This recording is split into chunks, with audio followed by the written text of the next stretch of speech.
Esto está equivocado, ¿no? Es 1.20.21.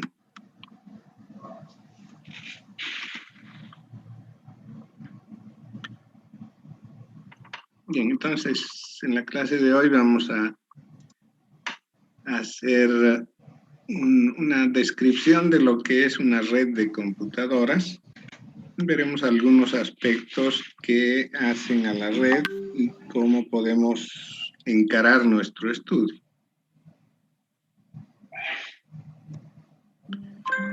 Bueno, primero definamos lo que es una red. Me puse a buscar con el buscador, Wikipedia y todo aquello, y me encontré con 10 definiciones de lo que podría ser una red, aunque las primeras corresponden a otros tipos de redes, ¿no? Por ejemplo, esta uno que dice es un aparejo hecho con hilos, cuerdas, alambres en forma de malla, ¿no? Se utiliza para cazar, pescar, sujetar, etc.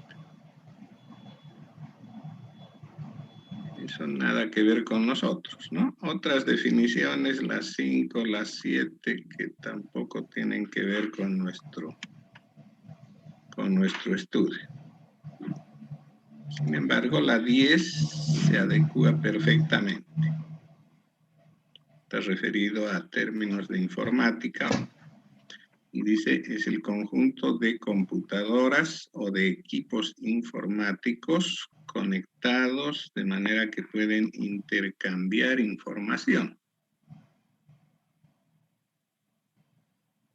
Bien, entonces podemos considerar de esa manera una red de computadoras.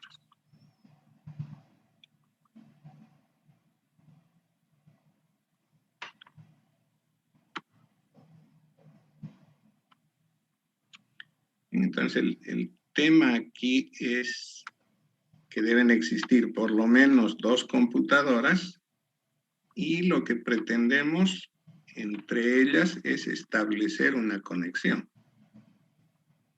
Esa conexión puede hacerse a través de un cable, ¿sí? Si las computadoras están cerca, un cable podría ser suficiente. Lo mismo que conectan su computadora con su teléfono a través de un cable USB para transferir archivos, para otros fines, compartir algún recurso. También podría hacerse de manera inalámbrica, puede ser por infrarrojo, puede ser por Wi-Fi, Bluetooth, etcétera, ¿no? Que son medios aéreos a través de los que podemos transferir información, intercambiar archivos, compartir recursos en general.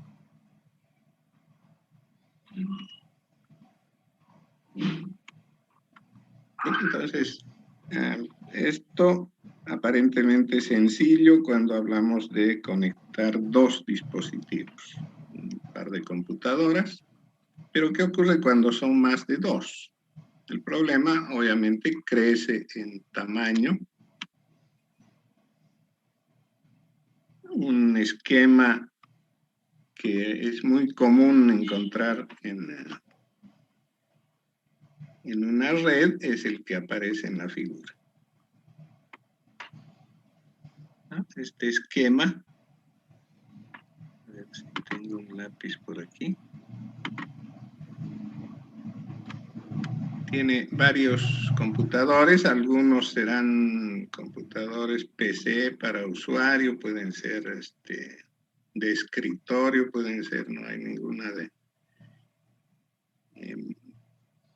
ninguna tablet, ninguna móvil, ¿cierto? Alguna podría distinguirse con alguna característica especial, como este que se denomina servidor. ¿Por qué? Porque contiene información principalmente de bases de datos para uso de los demás dispositivos. Vean que todos los equipos están conectados a un equipo central y es un switch, ¿no? La finalidad del switch es justamente esa, permitir que los paquetes, los datos que emite un emisor conectado a esta red sea visible, esté disponible para los demás. Entonces, el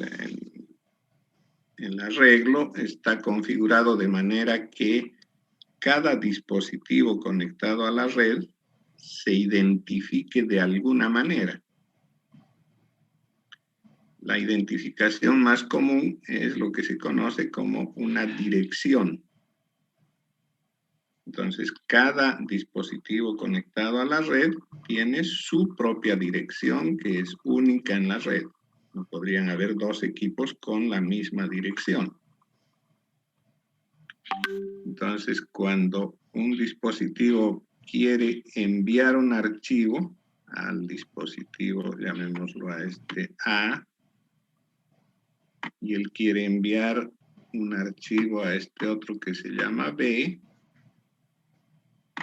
entonces deberá colocar en el encabezado de su paquete de información que va a enviarle la dirección de destino y también es conveniente colocar la dirección de origen. Entonces el paquete irá etiquetado con la dirección de destino. El switch lo único que hace es repetir lo que le llegó por el canal o puerto A todos los puertos disponibles. Entonces, todos los equipos van a ver ese paquete, pero como lo primero que encuentran es en el encabezado la dirección de destino, este dispositivo o cualquier otro, ¿no? Como ejemplo este que se llama C, verá que el destinatario es B, entonces lo va a ignorar el contenido que viene a continuación, ¿cierto? Todos los demás harán eso, excepto B, que es precisamente el destinatario, entonces procesará el paquete que ha recibido. Bien, esta conexión entre los diferentes dispositivos se realiza a través de cables. El switch, este dispositivo central, debe disponer de la cantidad suficiente de puertos para conectar los cables cuyo extremo está sujeto a través de un conector y tarjeta de red a cada uno de los otros dispositivos, ¿cierto? Ahora, si el switch que es limitado en cuanto al número de puertos, hay switches de 8 puertos, de 16, de 24 y hasta de 48. Si nuestra red es más grande que eso, se puede conectar más de un switch. O sea, conectar un switch con otro para expandir el número de puertos. De manera que tengamos la capacidad de conectar más de 48 equipos, por ejemplo. Bien. Otro dispositivo que aparece aquí en este dibujo es este otro que se llama router. La finalidad de él es un poco más elevada, digamos, que la del switch. Lo que pretende es conectarse con otras redes. O sea que podría yo disponer de una otra red como esta, con su respectivo router y conectar un router con el otro, de manera que los equipos de una red puedan ver a los equipos de la otra. ¿Sí? Además hay un otro dispositivo aquí que seguramente es un acceso a Internet. ¿No? Tal vez la fotografía esa con las antenitas, bueno, podría ser que el dispositivo este, llamado cable módem, además de conectar por algún medio a Internet, o sea, a una red mucho más grande, también tiene la disposición de hacerlo con equipos cercanos mediante radiofrecuencia, que podría ser del tipo Wi-Fi. Bien, entonces, la necesidad de conectar más de 2 equipos va a requerir de otros dispositivos con ese fin.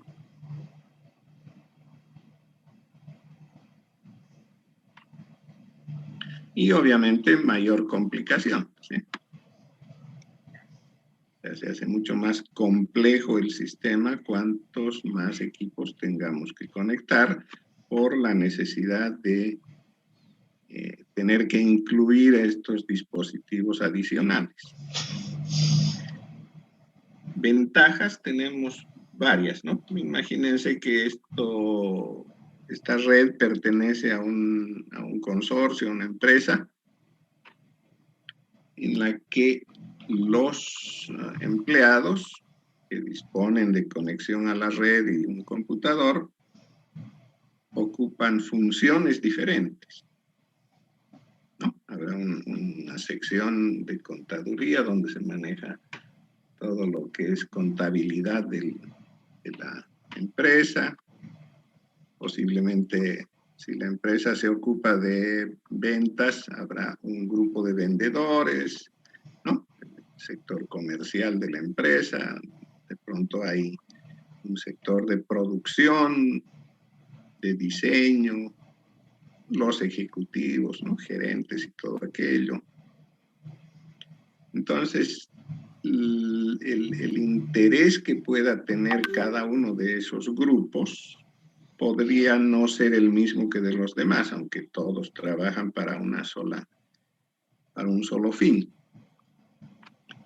Entonces, es posible que aunque estén físicamente conectados, en este caso al switch, o a más de un switch, lo que queramos es que compartan información, de pronto tal vez solamente el grupo de contabilidad, que no tenga acceso, digamos, un vendedor a lo que es contabilidad, ¿sí? Porque no tiene nada que ver una cosa con la otra. El equipo de diseño tampoco tenga relación con el equipo de producción, no sé. ¿De acuerdo? Entonces, podríamos tener, aunque todos estén conectados a un mismo dispositivo, la necesidad de dividir nuestra red en subredes, en redes más pequeñas, por el tipo de aplicaciones que van a realizar cada uno de estos grupos.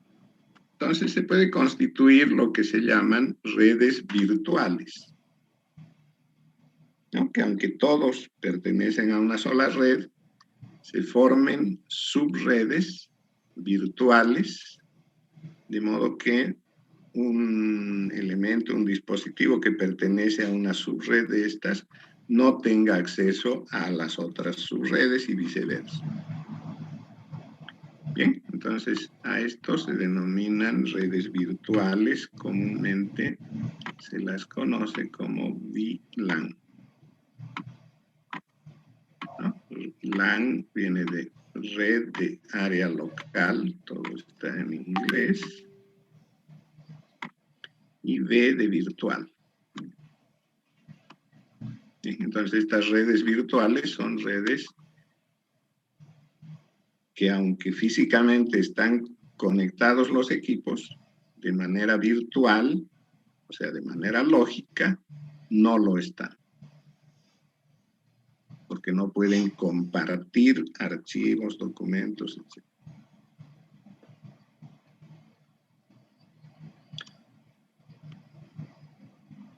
Bueno, ahora viene la la factura por todo esto. Van a realizar un trabajo de investigación. Esto significa buscar un poquito en internet 3 temas. ¿Ya? Y para ello, una vez que los encuentren, deberán escribir un resumen de, podría ser como máximo 3 páginas por cada tema. Estos son los 3 temas. Redes de sensores, sistemas distribuidos y lo que más utilizan ustedes, redes sociales. ¿Ya? Entonces verán qué es una red de sensores, cómo se constituye, para qué sirve, qué elementos intervienen en ellas, ¿no? ¿Cuáles son sus aplicaciones? En clase. Lo mismo para sistemas distribuidos. ¿Qué es un sistema distribuido? ¿Para qué se lo usa? ¿Cuál es su finalidad?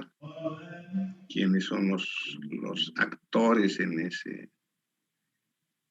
esos sistemas? Y por último, en cuanto a las redes sociales, algunas definiciones de qué es, para qué, cuál la finalidad, y podrían mencionar las más comunes, las que más utilizan, y de cada una mencionar algunas características preponderantes. Bien, entonces estos 3 trabajos podrían subirlos en un solo archivo a la plataforma Moodle.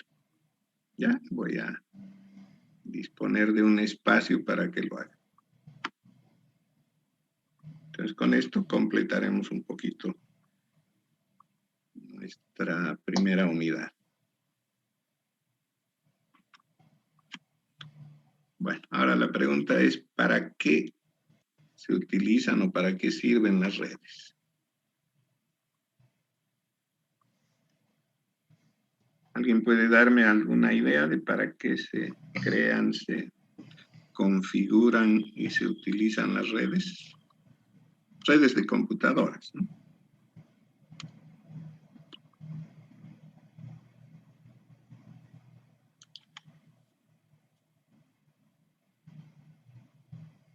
Para compartir información en proyectos, equipos y esas cosas.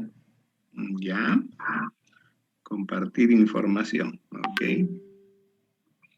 ¿Alguna otra idea?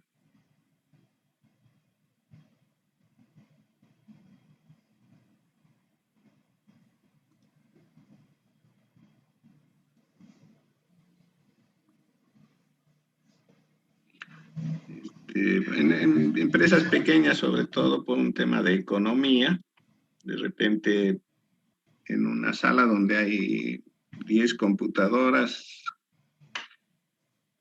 por cuestión económica, solo se compra una impresora y no una impresora para cada uno. Entonces, esa impresora, que es un recurso informático, lo comparte la red, ¿sí? Entonces, además de compartir información, las redes también se usan para compartir recursos, ¿cierto? Una impresora de red se puede compartir, no sé, otros dispositivos como escáner, cámaras. Bien, entonces, el uso en realidad, o el para qué se utilizan las redes, va a depender del estrato del que estamos hablando, ¿sí? En un ambiente de negocios, o sea, una empresa, una corporación, ¿para qué se utilizarán las redes? Un hecho indudable es el reducir costos y compartir recursos, ¿sí? Como lo que había mencionado. Tener una sola impresora, de repente para un grupo, tener un solo acceso a Internet para todos los que necesiten, ¿cierto?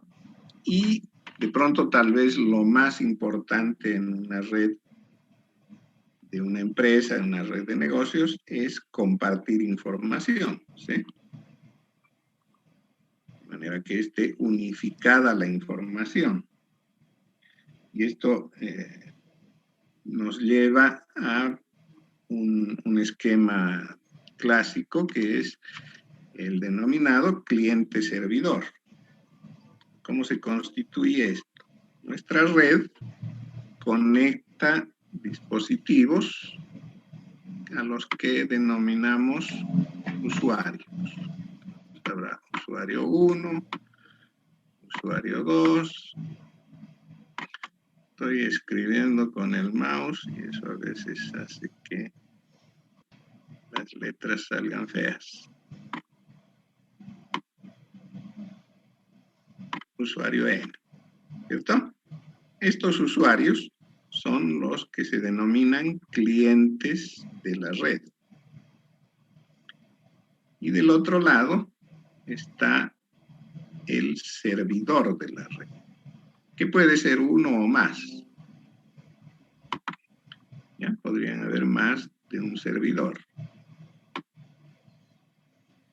¿Qué hay en el servidor? El servidor es un computador, tal vez con ciertas características superiores a los de los usuarios, a los de los clientes, ¿no? Un computador más grande, más rápido, con mayor capacidad de almacenamiento, etc. ¿Y qué hay en él?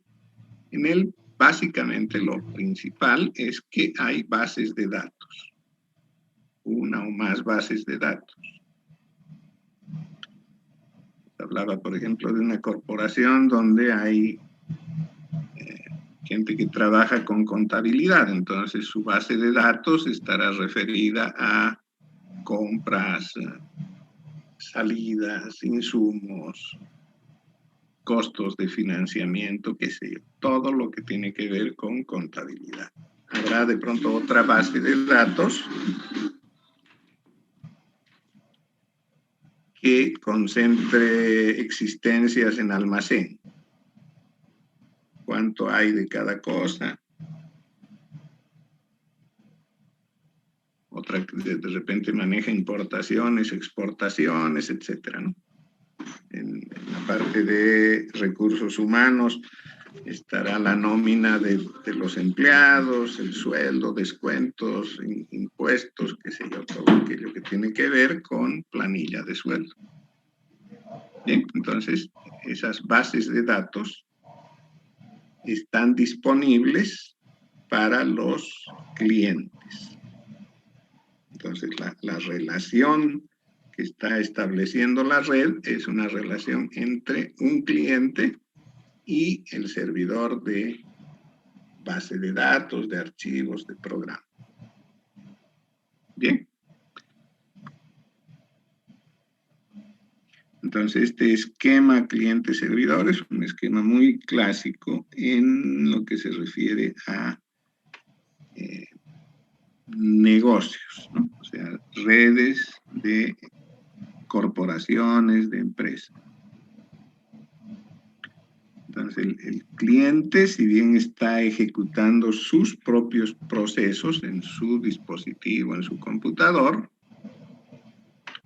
lo hace utilizando los datos del servidor, es decir, datos comunes de la red.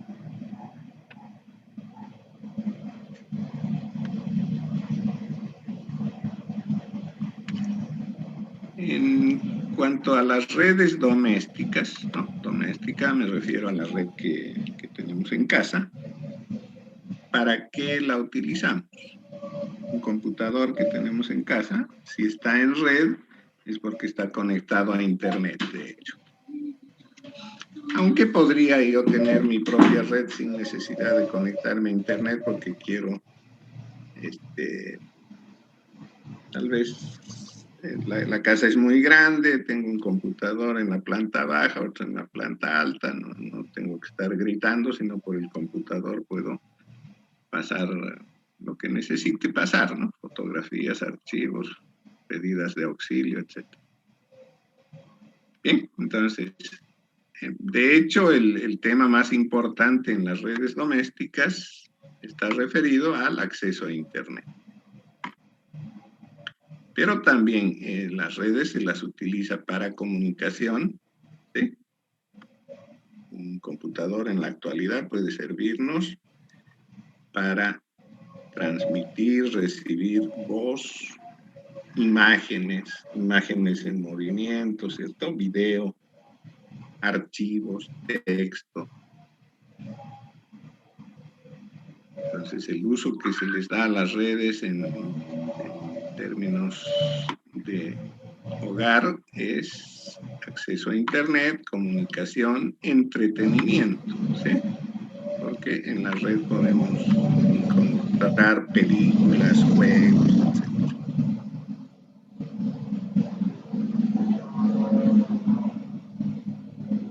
En la actualidad se está utilizando muchísimo por temas de pandemia las redes domésticas para trabajo y estudio, ¿sí? De hecho, en este momento yo estoy trabajando, ustedes están estudiando.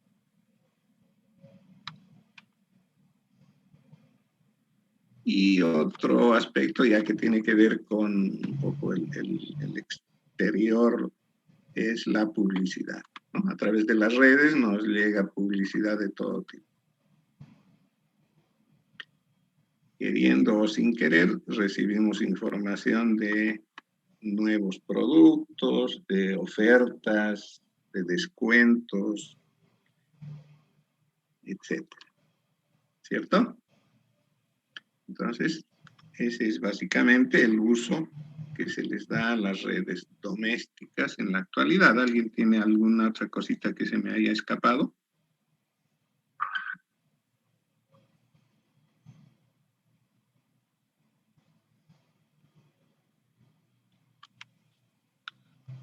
Ok. Bueno, estamos como a 10 minutos de que esto se corte. En cuanto se corte, vuelven a conectarse, ¿sí?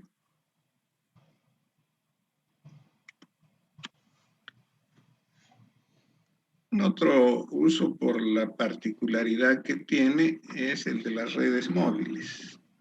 O sea, usuarios que tienen un dispositivo que no los ata a un cable, ¿sí? Clásico es el teléfono móvil, ¿sí?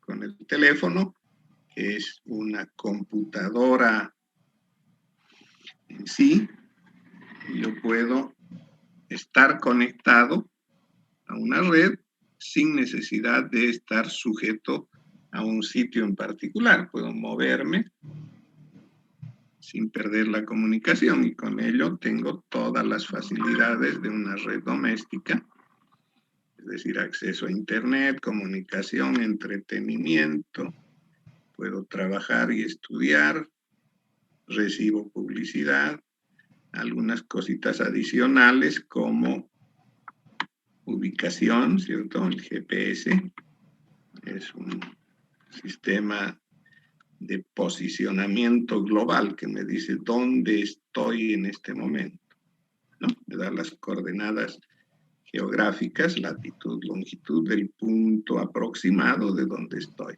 ¿En base a qué? A comunicación con satélites, ¿no? Bueno, esto nació de esa manera. Triangulación de satélites permite el saber dónde está el dispositivo que está haciendo uso de aquello. En la actualidad, con los dispositivos móviles, un poquito se disfraza el tema del satélite, ni siquiera hay comunicación directa con el satélite, lo hacen de otra manera, pero nos dan la ubicación con precisión bastante aceptable de dónde estamos. Entonces, ya no necesitamos que nos dibujen el mapa de dónde debemos llegar, ¿sí?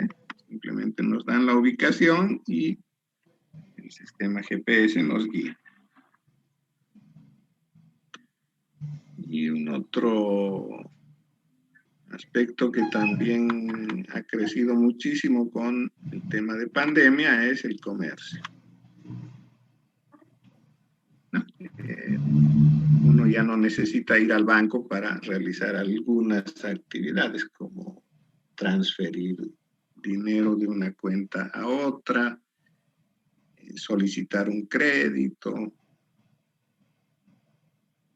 pagar algunos servicios, ¿sí? Luz, teléfono, puedo pagar desde mi casa o desde donde esté con mi teléfono móvil, ¿sí? En tanto tenga acceso a la red.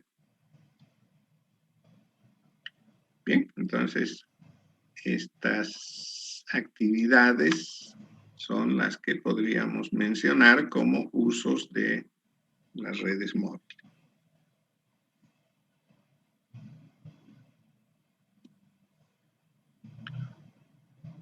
Ahora, estas redes, para que puedan estar operantes, como todo sistema que incluye computadoras, necesariamente tiene dos aspectos. Uno es hardware y el otro es software.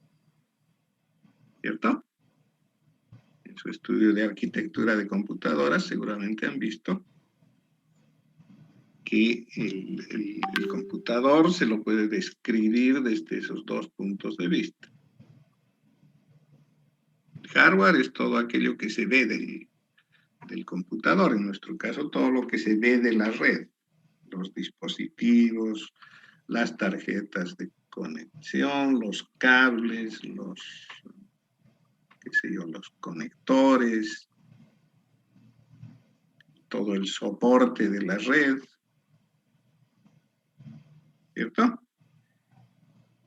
Y por el otro lado está el software, o sea, lo intangible, lo que no se ve, lo que no se toca, o sea, la parte lógica, inteligente de la red.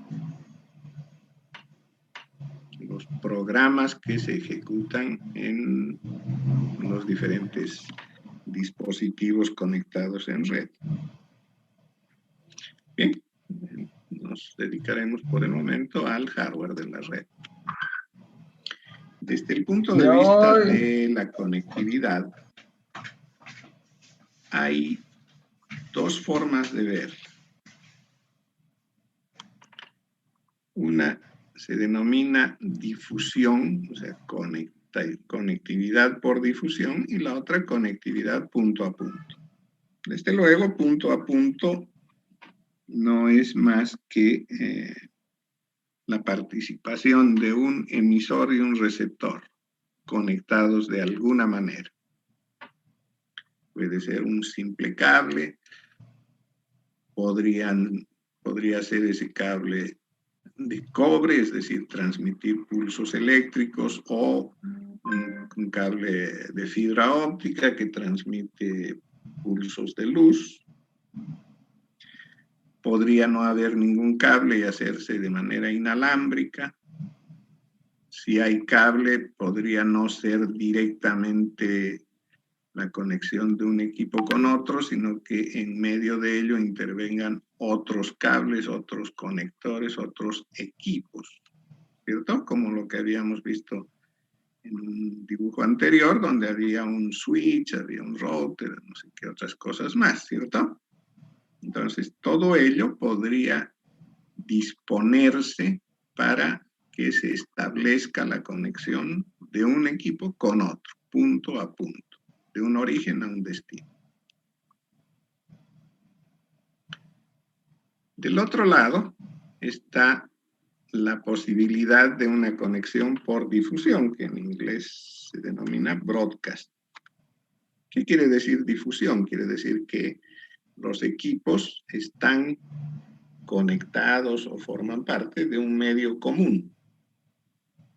Entonces, quien va a enviar información no la envía de manera punto a punto al destinatario, sino que la coloca en el medio común. ¿No? Ya habíamos hablado de la identificación de los equipos. Los equipos están identificados, cada uno tiene su propia dirección, entonces quien va a enviar información a otro equipo lo hace colocando la dirección del destino. ¿No? Es como si yo estaría en un tumulto de gente y quiero hablar con mi amigo Pepe. Entonces, simplemente como no lo estoy viendo, no está cerca mío, pego un grito y digo, Pepe. Todos los que estén alrededor van a escuchar, ¿cierto?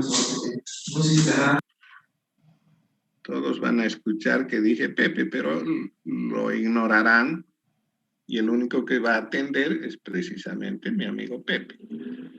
Desde luego descartamos la posibilidad de que hayan varios Pepes en el grupo, ¿no? ¿Sabes que se limpiara con líquido para pantalla normal?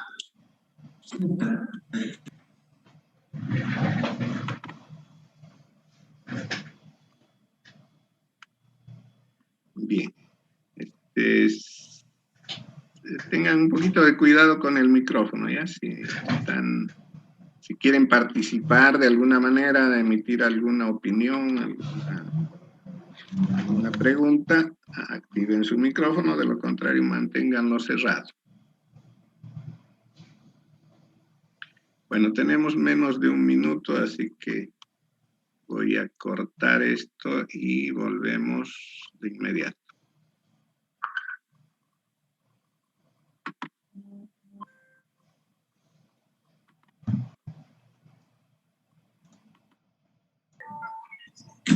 ¿Nada? Eso es. Ahora sí, continuamos.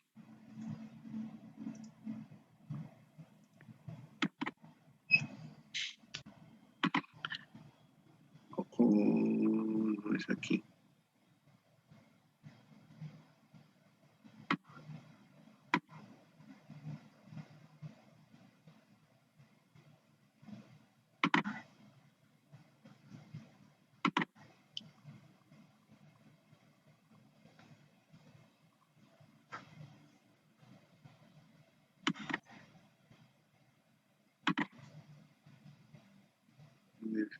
Definitivamente la perdí.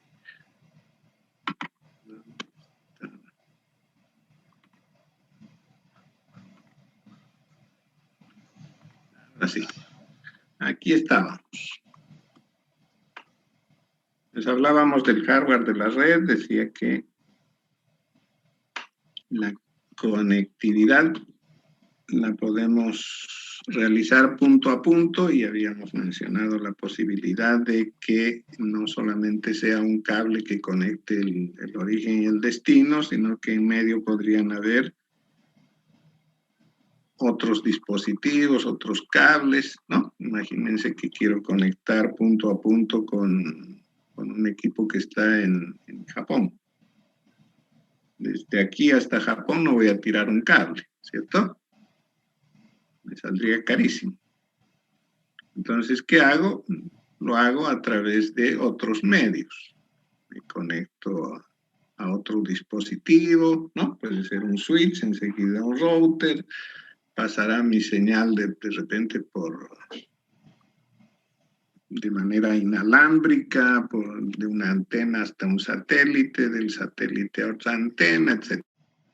Y de esa manera, al final va a llegar hasta el destinatario de Japón.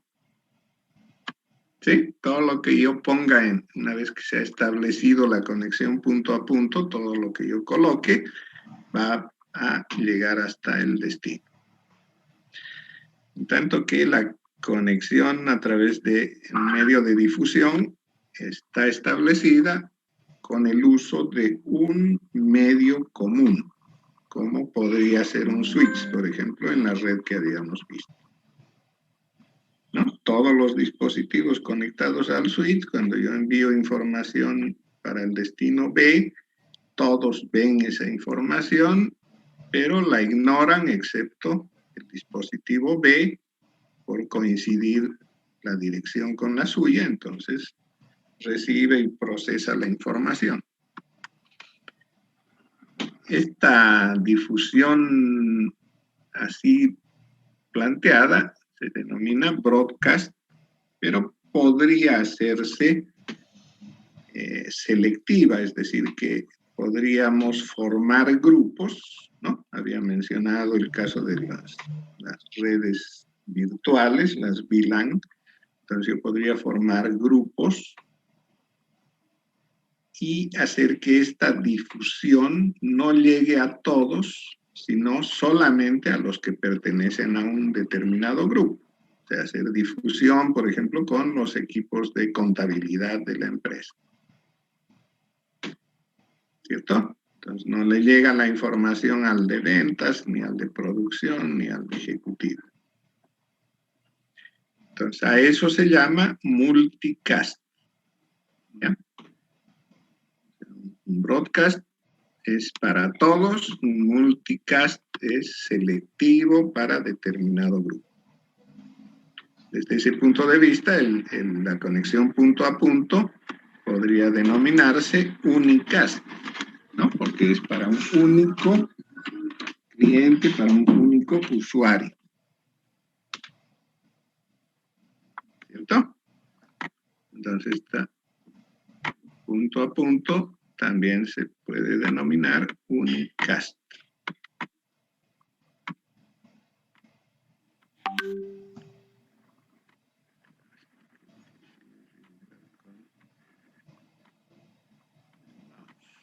Se lee, ¿no?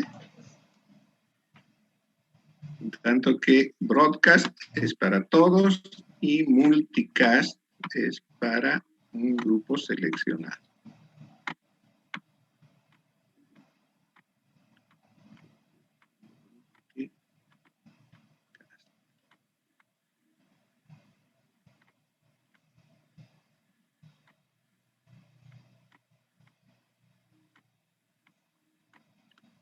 Okay.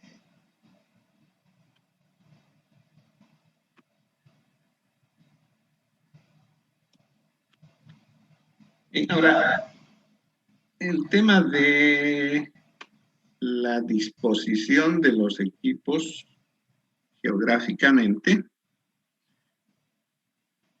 establece una forma de clasificar las redes considerando esa escala, la escala de cantidad de equipos y de proximidad o de ubicación geográfica.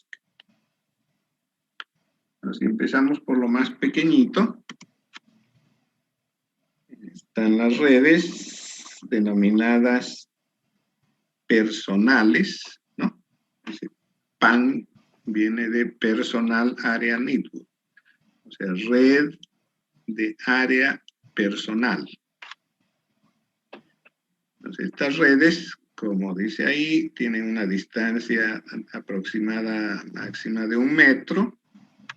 Está muy cerca, por ejemplo, yo puedo conectar con un cablecito USB mi tablet con la computadora, ¿cierto? Para intercambiar información o qué sé yo.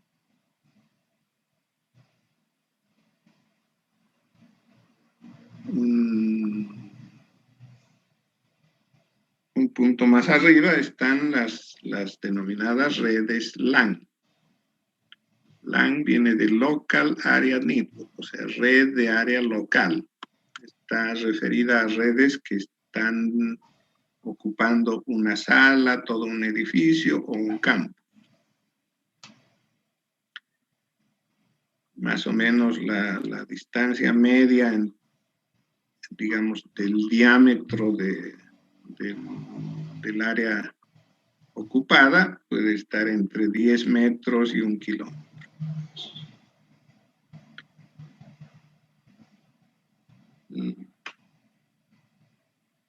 Un nivel más arriba están las redes de área metropolitana, ¿no? Las de área metropolitana pueden ocupar toda una ciudad y alcanzando diámetros de 10 kilómetros o algo más. Una red de área expandida denominada WAN, ¿no? Área amplia, puede ocupar todo un continente o un país. diámetros aproximados entre 100 kilómetros y 1000 kilómetros. Podría tener todo un país, todo un continente. Y por último está la red de redes denominada Internet. Esta cubre todo el planeta. Bien, cada una de estas tiene su propia característica, sus características en cuanto al modo de transmisión, a los equipos que usan, etc. Un poquito vamos a describir algunas, ¿no? Una red de área personal podría ser la que se establece mediante Bluetooth, por ejemplo. ¿No? Yo tengo mi dispositivo inteligente, mi teléfono, o mi tablet, o mi computadora conectada inalámbricamente con un auricular, ¿cierto? Entonces puedo escuchar música. El auricular podría tener inclusive micrófono, entonces puedo interactuar mediante voz con el dispositivo con el que estoy conectado, ¿sí? Esto máximo puede llegar a tener una distancia de 10 metros, ¿no? Hay unos parlantes también que son Bluetooth. Se coloca un parlante por ahí en la sala y uno desde su móvil elige la música que se va a reproducir en él. Impresoras también las hay con ese mecanismo, con esa tecnología. No necesita un cable que conecte al equipo, yo puedo mandar archivos para imprimir. ¿Cierto? Cámaras, otros dispositivos, como mandos para juegos, etcétera, se pueden conectar de esa manera, ya sea por un cable corto o de manera inalámbrica utilizando esta tecnología denominada Bluetooth.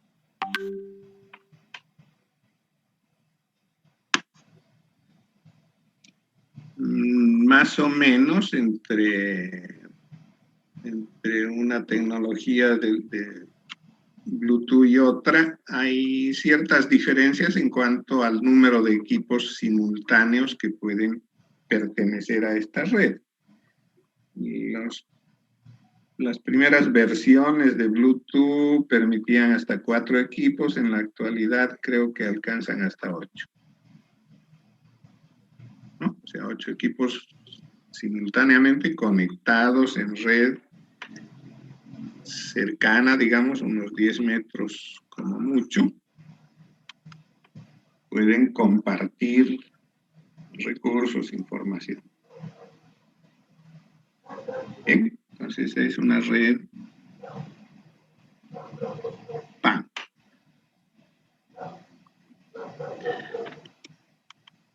Las redes LAN, en cambio, utilizan algún dispositivo central, como lo que había mencionado hace un momento atrás, un switch, ¿cierto? Y se conectan con cables, pueden ser computadoras, servidores, impresoras u otros dispositivos, conectados todos al switch, considerando a este como el medio común para la comunicación, que puede también sustituirse con un equipo denominado Access Point, o punto de acceso, que conecta a los dispositivos de manera inalámbrica, es decir, utilizando radiofrecuencia. Estas son las redes inalámbricas, ¿no? Ahora, nada quita que podamos combinar ambas, es decir, en una red LAN, en un edificio, en una corporación, una empresa, podrían haber algunos dispositivos conectados al switch de manera alámbrica, con cable, y otros conectados con el uso de un access point inalámbricamente, ¿no? La facilidad que tienen los inalámbricos es que pueden ser móviles, pueden moverse de un lado a otro, no están sujetos a un cable o a una ubicación en particular.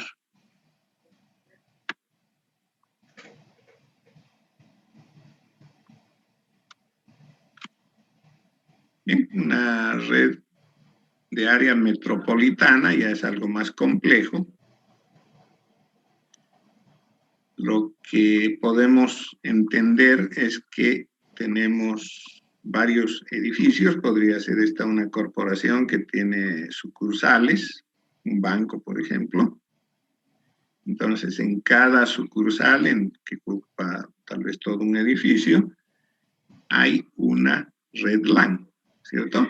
Una red con switches y todos los equipos conectados a esos switches. Algunos podrían estar inalámbricos, ¿cierto? Con access point porque requieren movilidad o no necesitan estar sujetos a un punto de trabajo. Bien, y ahora la idea es cómo conectar todas estas sucursales de manera que se puedan ver, se puedan intercambiar información y recursos. Entonces, esto es lo que se establece a través de una subred conformada por routers, ¿no? Entonces, este círculo que aparece aquí al medio es una red de enrutadores, de routers, que permiten la conmutación de una LAN con otra, de un equipo de una LAN con un equipo de otra LAN. ¿No? Entonces, esto podría ser la red de un banco. O de cualquier otra empresa que por sus propias características no tiene todo dispuesto en un solo campus, en un solo edificio, ¿sí? De repente la empresa tiene su edificio administrativo en el centro, tiene puntos de venta distribuidos en diferentes lugares de la ciudad, la fábrica está en el parque industrial, ¿cierto? Entonces necesita de alguna manera comunicar todo ello, saber cuánto hay de stock en el almacén, ver cuánto hay de materia prima en la fábrica para seguir produciendo, cuánto se está vendiendo en la sucursal 1 o 2, etcétera, ¿no? Entonces, es necesario conectar todos estos edificios dispuestos en la ciudad mediante una red, ¿sí? Eso es lo que se conoce como una red de área metropolitana.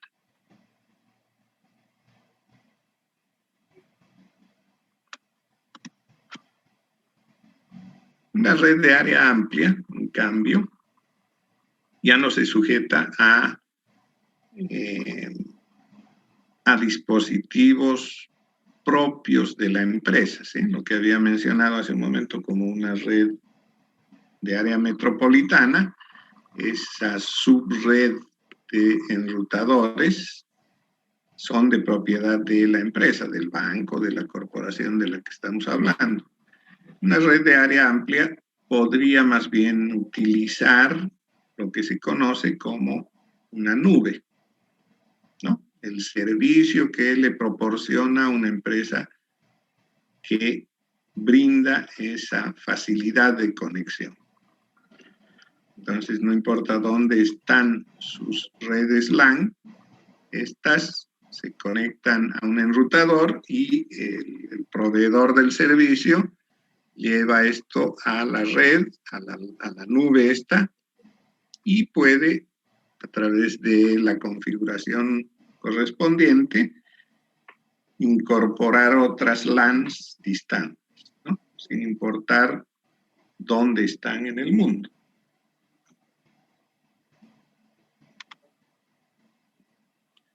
Bien, y a una escala mayor es lo que conocemos como Internet. Es una red de redes. Bien, aquí no hay a un propietario, obviamente. Simplemente hay usuarios y entidades que brindan el servicio de conexión. No hay en sí un propietario de la red Internet.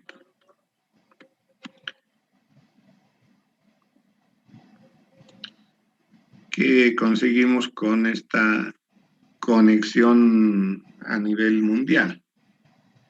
Todo lo que tienen ustedes a disposición, ¿no? Información de todo tipo a través de los buscadores, pueden disponer de correo electrónico, de todo lo que son las redes sociales, ¿sí? Sin límites de ubicación, sin estar sujetos a una ubicación en particular.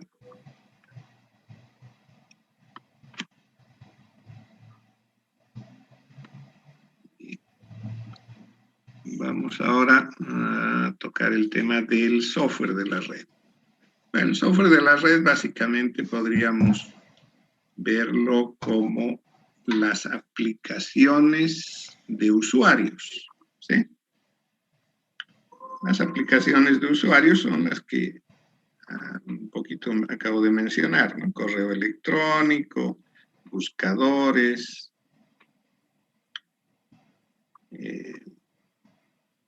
las redes sociales como YouTube, Facebook, Twitter, etcétera, ¿no? Que nos proporcionan ciertas facilidades al estar conectados a través de Internet. Entonces podemos a través de ellas intercambiar mensajes, intercambiar fotografías, videos, música, etc. Bien, pero pueden advertir fácilmente que para que se pueda entender todo esto, para que todo esto pueda fluir en la red, necesita de ciertas condiciones.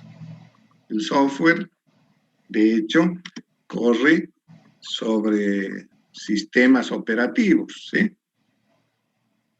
Y estos sistemas operativos están ejecutándose en diferentes equipos, marcas, modelos, etcétera, ¿no? Entonces hay equipos de diferentes marcas que quieren conectarse a la red, tienen obviamente diferencias entre ellos, una diferencia notoria es el sistema operativo, ¿sí?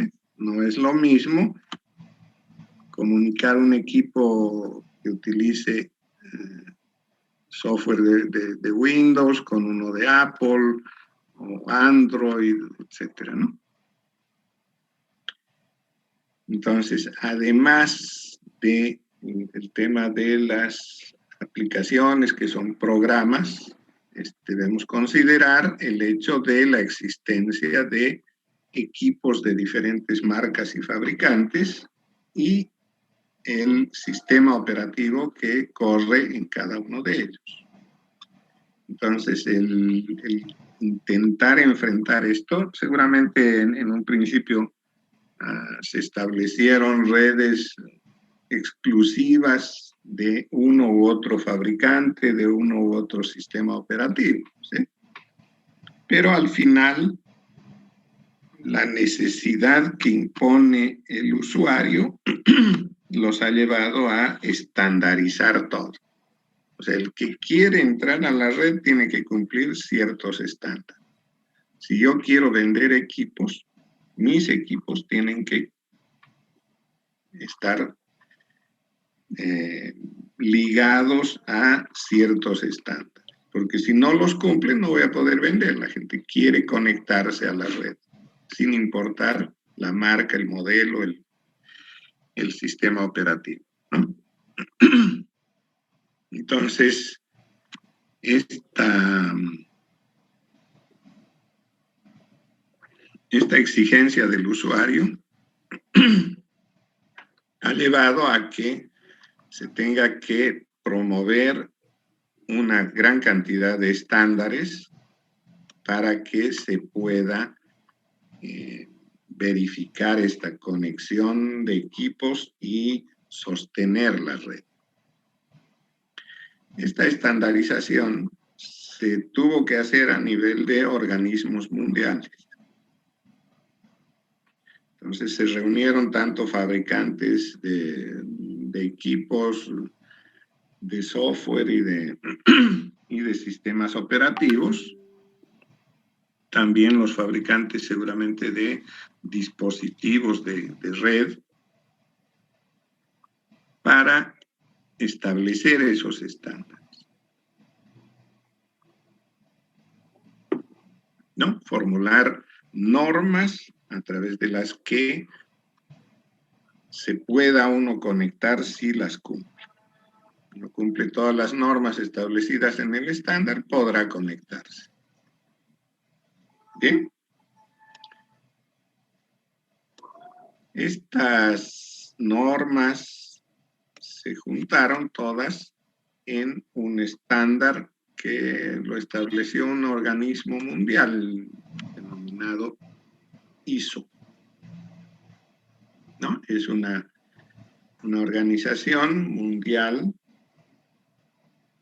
de producción de normas y estándares.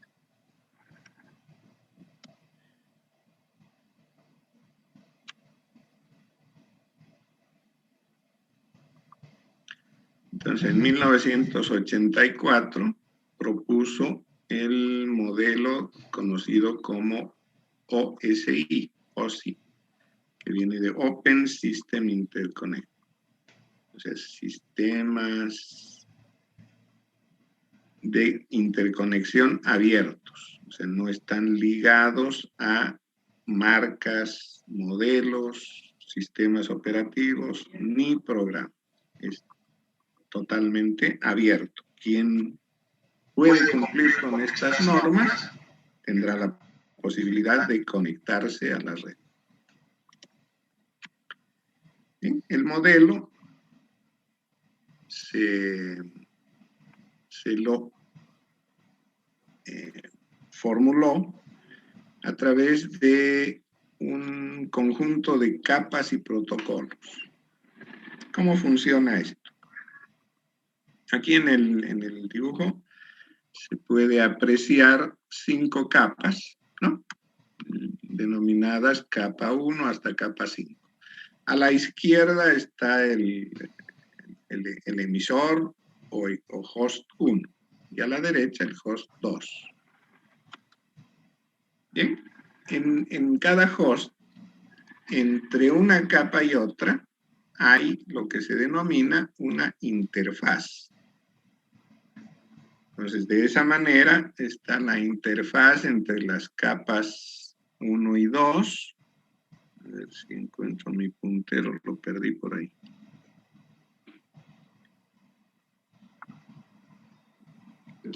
Aquí está. Ya lo encontré, ¿no? Entonces, la interfaz entre las capas 1 y 2. Esa interfaz, bueno, tendrá que ver con la forma en que se van a conectar, los niveles de voltajes y corrientes, de repente si es físico, los niveles lógicos, cómo se los interpreta, tendrá que ver con el formato del dato. Bien, entonces dependerá de cómo son la capa 1 y la capa 2 para que la interfaz, si cumplimos con todo el conjunto de normas que la compone, podamos realizar la comunicación entre capa 1 y capa 2, ¿no? En ambos sentidos. Y del mismo modo hay interfaz entre la 2 y la 3, etc. Lo mismo ocurrirá en el lado del host 2. Ahora, la comunicación fluye de esta manera.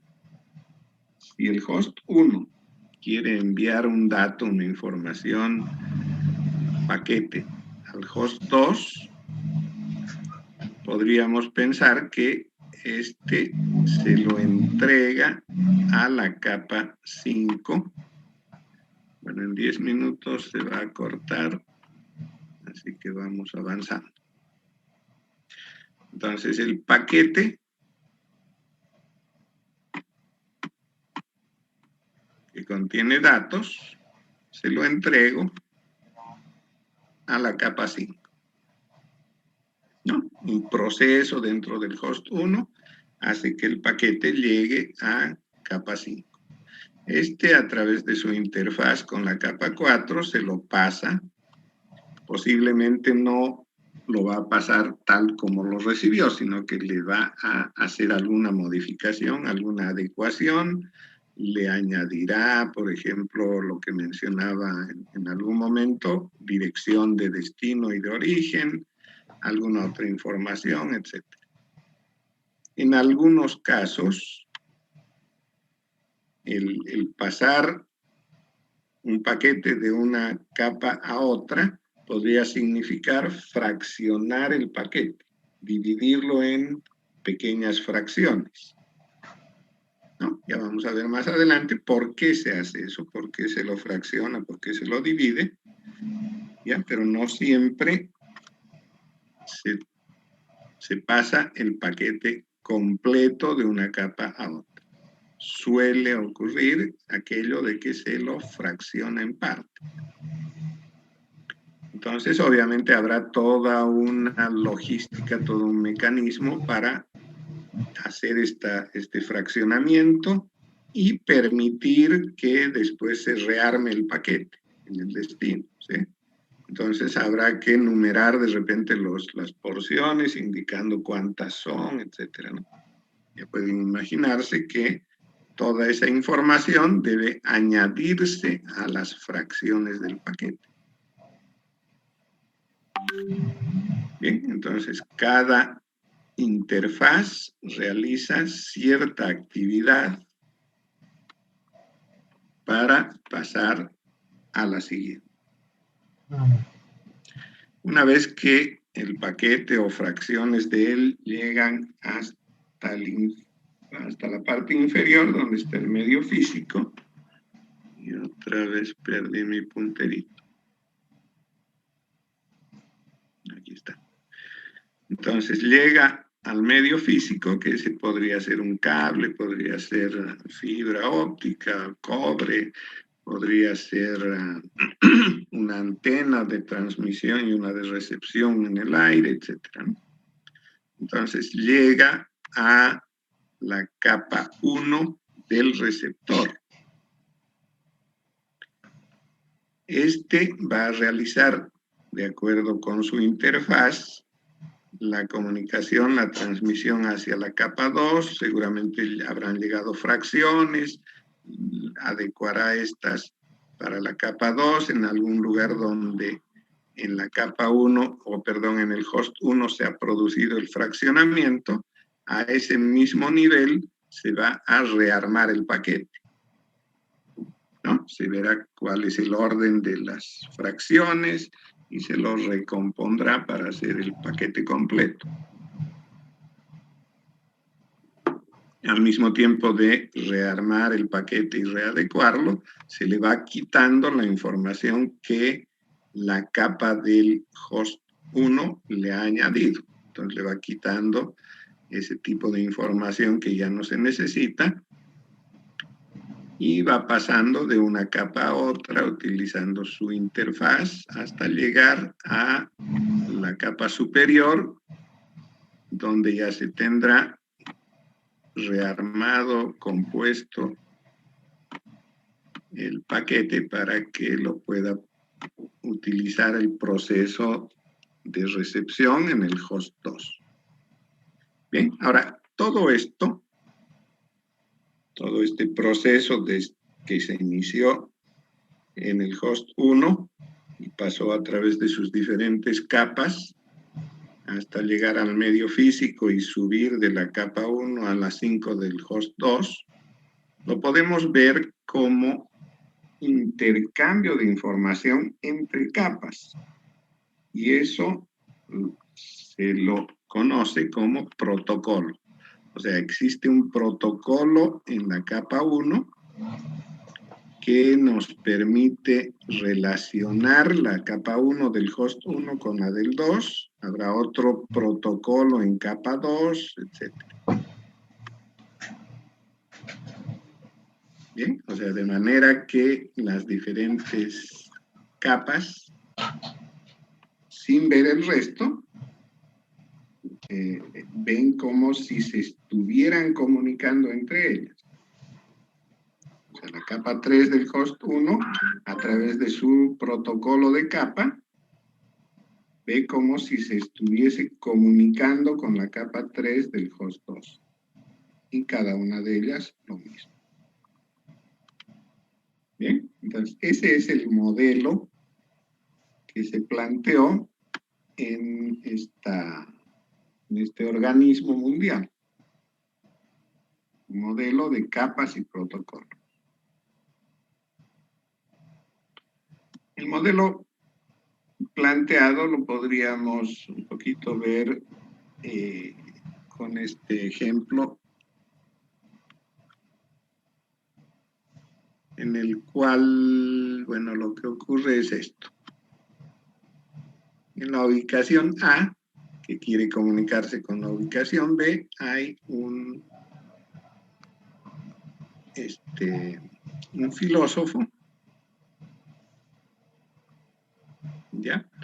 Entonces este filósofo quiere enviarle un mensaje a otro filósofo que está en la ubicación B, distante, ¿cierto? Pues podríamos pensar que el uno habla algún cierto idioma, por ejemplo, no sé, podría hablar japonés, lo que sea. Bien. Y el del otro lado, el del destino, es un filósofo chino, habla mandarín. Bien, entonces, ¿cómo ellos de alguna manera han establecido que se va a efectuar la comunicación? Van a utilizar primero traductores. Entonces, el que habla japonés, aunque parece que aquí es otro idioma, no sé. Bueno, pensaremos que es así. Ha encontrado una traductora que habla su idioma y además habla holandés. Lo propio, el filósofo chino encontró un traductor que sabe tanto de mandarín como de holandés. Entonces han decidido que la información va a moverse en holandés. Bien, entonces el filósofo de origen le habla en su propio idioma a la traductora, lo traduce al holandés, ¿no? Y en el ejemplo el mensaje dice, me gustan los conejos. La traductora lo convierte eso al holandés, ¿no? No sé cómo se leerá todo aquello, pero dice, me gustan los conejos en holandés. Este mensaje se lo entrega a una secretaria, ¿sí? Y le dice, quiero enviar este mensaje al señor Chin Chong, no sé cómo se llamará, el filósofo chino que tiene esta dirección en la China, ¿cierto? Entonces le da toda la información de la dirección, el nombre, etcétera, del caballero porque de lo contrario no sabría dónde mandar el mensaje, ¿no? Entonces, ¿qué hace la secretaria? Lo escribe, ¿cierto? Y lo pasa a través de una máquina de fax. Entonces, la máquina de fax lo que hace es convertir ese mensaje de texto en pulsos eléctricos que viajan a través de línea telefónica, de repente tiene que subir por una comunicación inalámbrica a un satélite, y volver para abajo, etcétera, ¿no? Entonces, de alguna manera, llega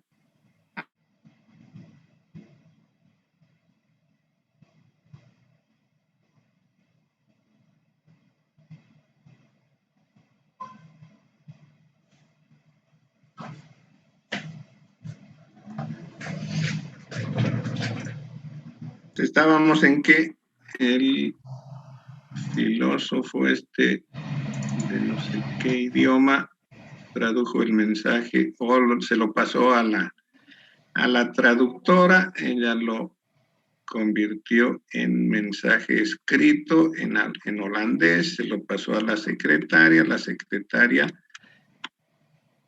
mediante la máquina de fax lo envió por el cable, ¿sí? Línea telefónica, módem, de repente satélites y cuánto hay, y llegó hasta la China donde está la otra secretaria. Entonces ella recibe el mensaje en su fax, el mensaje está impreso en papel, se lo entrega al traductor, el traductor recibe el mensaje que está en holandés, ¿cierto? Y se lo pasa ya traducido al mandarín, me parece que es otro idioma, pero no importa, ¿no? Entonces él ya lo puede entender y sabe que le gustan los conejos a quien ha originado el mensaje. Bueno, entonces, en este esquema podemos ver y distinguir lo que son las interfaces y los protocolos, ¿cierto? Por ejemplo, la interfaz entre el filósofo ubicado en el lado A y el traductor es oral, ¿cierto? Él dice el mensaje, seguramente le dirá me gustan los conejos en su propio idioma, pero además tendrá que darle información adicional, ¿sí? No basta con que le diga me gustan los conejos, tendrá que decirle quiero que este mensaje llegue al señor Chin Chang que está ubicado en tal lugar. ¿Bien? Entonces la secretaria escuchó el mensaje en aquel idioma, en el idioma que está establecido en la interfaz, y lo escribe en un papel, ¿no? Ya le cambió el formato, ahora ya no es oral, es escrito en papel, en idioma holandés. Debe haberlo escrito a mano, ¿cierto? Ya está escrito en holandés. Y ahora va a entregárselo a la secretaria que maneja el fax. Entonces aquí hay una interfaz entre traductor y secretaria. Del documento escrito a mano en papel, ella debe, con todo el formalismo, elaborar un mensaje de fax. Es decir, poner el nombre del destinatario, su número de fax, el país al que va dirigido. Seguramente la máquina o ella tendrá que hacerlo manualmente, insertará el nombre, la dirección, el teléfono del origen, ¿cierto? Y a continuación va el mensaje. Entonces, cada interfaz está haciendo una modificación en el paquete de origen, ¿cierto? Añadiéndole algo, cambiándole el formato. Y con eso llegó ya el mensaje a la máquina. El mensaje en la máquina de fax se va a convertir en pulsos eléctricos, en pulsos de luz, en ondas electromagnéticas, en lo que tenga que convertirse, hasta que llegue al destino en forma de pulsos eléctricos otra vez. Y esos pulsos eléctricos la máquina los va a traducir, los va a convertir en caracteres impresos. ¿De acuerdo? Entonces, esos caracteres impresos que llevan consigo información adicional como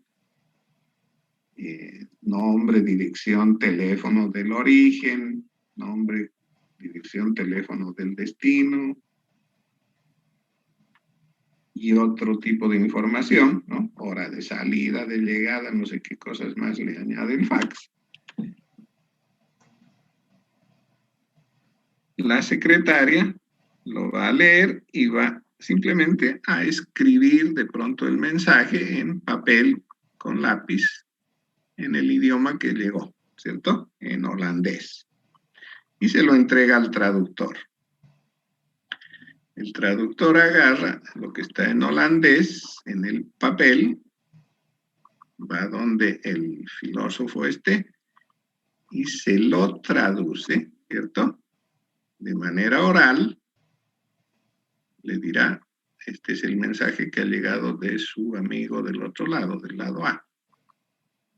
¿No? En el idioma chino mandarín, no sé qué cosa habla este filósofo, le dirá, me gustan los conejos.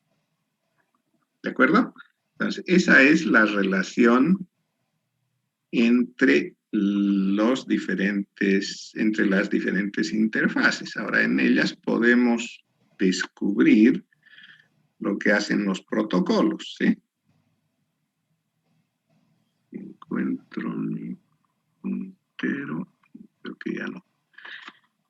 Bueno, hay un protocolo entre los filósofos, ¿sí?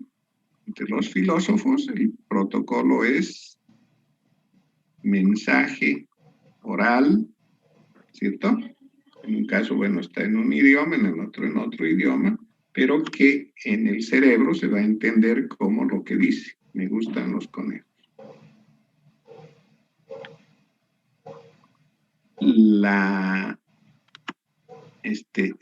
comunicación entre los traductores se realiza a través del protocolo que establece el idioma holandés, ¿cierto?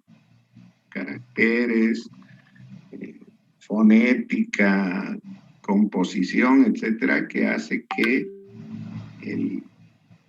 la idea, el mensaje original pase de un traductor al otro en el mismo idioma.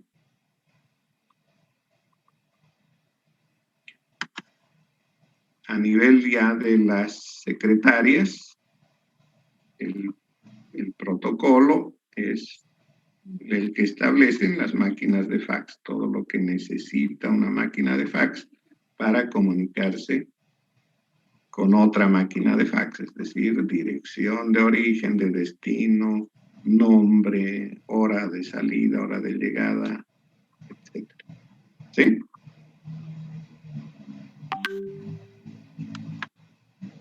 Bien, y bueno, lo que se refiere a la parte física, digamos, que tendrá que ver con longitudes, distancias, niveles de voltaje, de corriente, frecuencias, etc. Bien.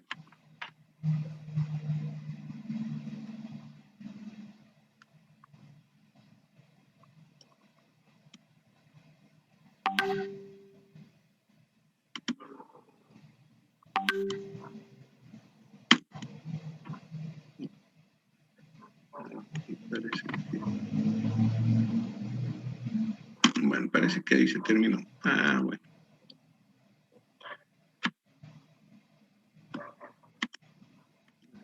Otra forma de... Bueno, lo que habíamos visto, ¿cierto? Cómo va pasando de uno a otro mediante las interfaces y el medio físico. Y el tema de los protocolos, ¿no? El protocolo entre los filósofos, el protocolo entre los traductores, que está establecido por el idioma holandés, ¿cierto? Todo lo que tiene que ver con él, y el protocolo para el envío y recepción de fax.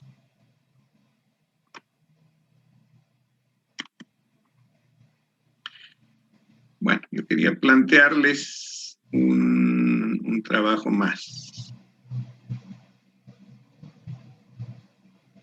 Quisiera que, en base a lo que hemos visto de los filósofos traductores y secretarias, consideremos esta historia.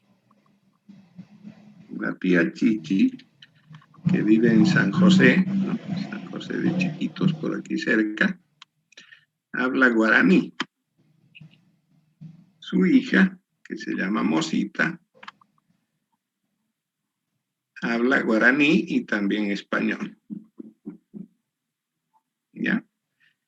Tiene una prima de nombre Aliciña, que vive en Kiev, eso está en Rusia. Esta prima habla ruso y además portugués. ¿Ya? Esta Mosita está casada con un ruso y su suegra se llama Berushka. La suegra solo habla ruso. En cambio, la tía Chichi habla solo guaraní. ¿Ya? Ahora, seguramente se enteró de la calidad del majadito que hace la tía Chichi por algún motivo. Y quiere la receta. ¿No? Entonces, esta señora Berushka, suegra de Mosita, quiere la receta de majadito de la tía Chichi. Entonces se van estableciendo las relaciones de protocolos. Consiguieron cada uno un traductor, ¿no? En San José encontraron un señor seguramente africano que habla español y también habla este idioma africano, zulú. Y obviamente en Kiev, allá en Rusia, encontraron ellos un traductor que habla portugués y zulú. Bien. Y los traductores entre ellos, una vez que saben lo que tienen que hacer, se pusieron de acuerdo y acordaron comunicarse mediante WhatsApp. Entonces ahora lo que tienen que hacer ustedes, dada esa historia, es describir el paso del mensaje con la receta. No es necesario que ustedes escriban la receta, pero ya me ocurrió esto en el trabajo de uno de los estudiantes. Estaba únicamente la receta de majadito, ¿no? Le agradezco de todas maneras porque parece que es buena la receta. Pero no es esa la idea, ¿no? La idea es que describan con apoyo gráfico y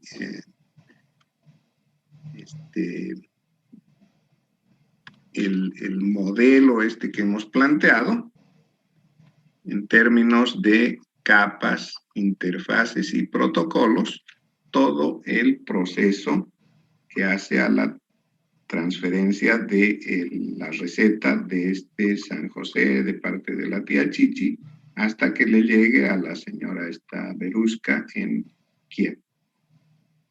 ¿No? ¿Se entiende la idea?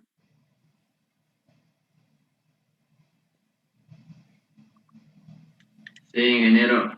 ¿Sí? ¿No hay dudas? ¿No hay dudas? Yo tengo una duda, ingeniero. Dígame. Bueno, acerca sobre la tarea que dio, por ejemplo, mi persona no está inscrito y estaba esperando para caso especial. ¿Cómo haría para presentarle la tarea? Creo que casos especiales ¿Se están ventilando ya o debe tener fecha? No me acuerdo exactamente para El cuándo. próximo lunes recién hay que presentarlo. El lunes recién presentan. Entonces, bueno, les voy a dar plazo hasta el lunes. ¿Qué fecha es el lunes? Que pasa que lo modificaron el calendario académico. Claro, por el tema este que nos está empezando a asustar. ¿Dónde está mi calendario? Hoy es 11, ¿cierto? Entonces, bueno, 2 semanas más podrían tener de plazo. Creo que hasta eso ya se habrá cerrado el tema de casos especiales, ¿no? Estamos en 11 hasta el 25. Les puedo dar plazo para tanto los trabajos de investigación que les había mencionado al empezar y este trabajo. ¿Ya? Entonces, Gracias, ingeniero. con eso salvamos el problema de estudiantes que todavía no están inscritos. ¿Bien? ¿Alguna otra duda?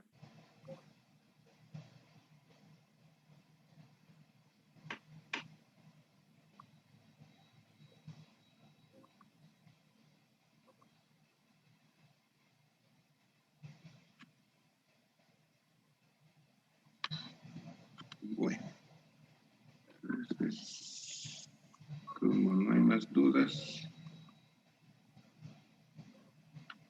podemos despedirnos. Ya, nos encontraríamos entonces el día jueves para continuar clases. Ya, partiremos de este punto y continuaremos viendo el tema este del modelo OSI. Bien, enseguida les paso en PDF estas diapositivas.